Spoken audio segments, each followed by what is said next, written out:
मुझे लगता है कि राजनीति में सबसे ज्यादा अगर कोई फिट है तो वो मैं हूं। उसका कारण क्या है? उसका कारण ये है कि मेरे चाहने वाले, मुझे प्यार करने वाले, मुझे आशीर्वाद देने वाले हर भाषा में हैं, हर जाति में हैं, हर धर्म में हैं। तो ऐसा ही तो पॉलिटिशियन चाहिए जिसको सब लोग प्यार करें। और मुझे लगता है कि मैं इसीलिए मोदी जी को सपोर्ट करता हूं कि वो ये नहीं देखते हैं कि आपकी भाषा क्या है, आपका धर्म क्या है, आपकी जाति क्या है, आपकी पार्टी क्या है, आपने उनको वोट दिया है कि नहीं दिया है, वो ये नहीं देखते हैं। वो ये देखते हैं कि आप लाभार्थी हो तो आपको लाभ मिलेगा। अगर आपको मकान चाहिए तो मिलेगा, अगर आपको राशन चाहिए तो मिलेगा, आपको आयुष्मान कार्ड चाहिए तो मिलेगा, क्योंकि आप भारत के नागरिक हो और भारत के लिए वो कर रहे हैं, सबके लिए कर रहे हैं, तो आपको भी लाभ मिलेगा। और इसीलिए मैं पॉलिटिक्स में हूं सर, क्योंकि मोदी जी से तो आप अब मिले हैं, उनके एडमायरर अब बने हैं। जब पाकिस्तान ने एक हमला कर दिया था हिंदुस्तान पे, तो वो देख के मैं बड़ा आहत हुआ और मैंने एक गाना बनाया कि अब ना छोड़िया पाकिस्तान के सबक सिखा दा मोदी जी, अब ना छोड़िया पाकिस्तान के सबक सिखा दा मोदी जी। सूतल जब ले शेर रहे तब तक गीदड़ ललकारे, लाखों गीदड़ भागे ले जब शेर झपट्टा मारे।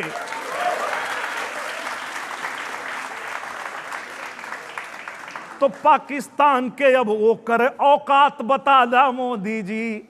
और उसके बाद सर्जिकल स्ट्राइक हो गया। तो मुझे लगा कि वाह, मतलब हम जो गा रहे हैं वो आवाज पहुंच रही है। आपके वीडियोस मैंने देखे हैं जिसमें आप लोगों से कह रहे हैं साइकिल को वोट दो। जब कोई अच्छा काम करता है तो उसकी सराहना होनी चाहिए और उसका सपोर्ट करना चाहिए। जब धरती पुत्र मुलायम सिंह यादव जी रक्षा मंत्री थे, उस समय उन्होंने एक नियम लाया था कि सिर्फ टोपी और बेल्ट ही शहीद का उसके घर पे नहीं जाएगा, उसका पार्थिव शरीर भी जाएगा और साथ में एक धनराशि भी जाएगी। तो मैं उनका फैन हो गया, मैं मानने लगा कि वाह, नेताजी ने ये कितना बड़ा काम कर दिया। मैं उनका एकदम फैन हो गया। उसके बाद जब अखिलेश यादव भैया आए और उन्होंने कहा कि मैं किसी माफिया को टिकट नहीं दूंगा, तो मैं भी उनका प्रचार किया कि बस यही तो चाहिए था, ऐसा ही लीडर चाहिए था जो ये कहे कि मैं किसी माफिया को नहीं दूंगा टिकट। लेकिन हार गए तो फिर माफिया लोगों के साथ में हो गए। तब मुझे लगा कि अब तो बुलडोजर बाबा को आना ही चाहिए।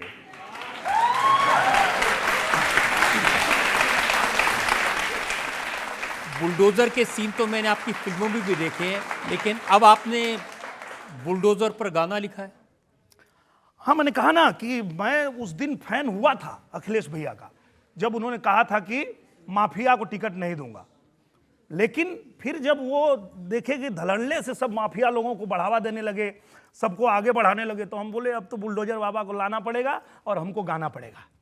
और फिर हमने गाया घुस जाला बिलिया में सांप बिच्छू गोजर, चलेला जब चाँप के बाबा का बुलडोजर, चलेला जब चाँप के।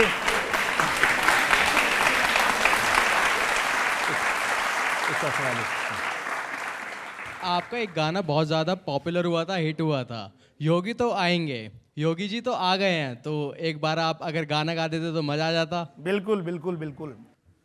चाहे जितना जोर लगा लो, चाहे जितना शोर मचा लो, जीतेगी बीजेपी ही, आएंगे फिर योगी ही, आएंगे फिर योगी ही।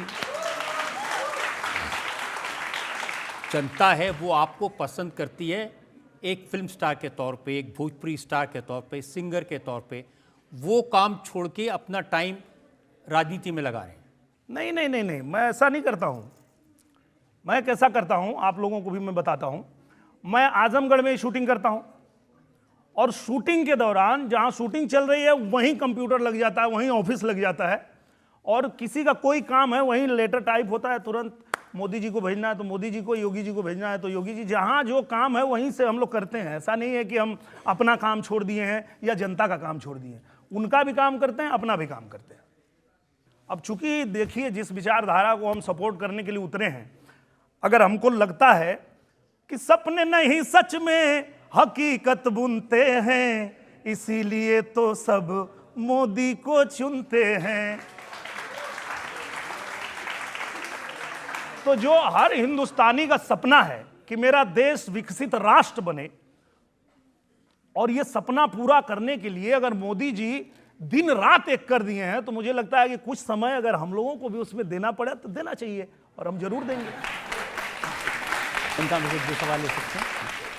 आप एक्टर के साथ साथ पॉलिटिशियंस भी हैं और आजमगढ़ से चुनाव भी जीत चुके हैं।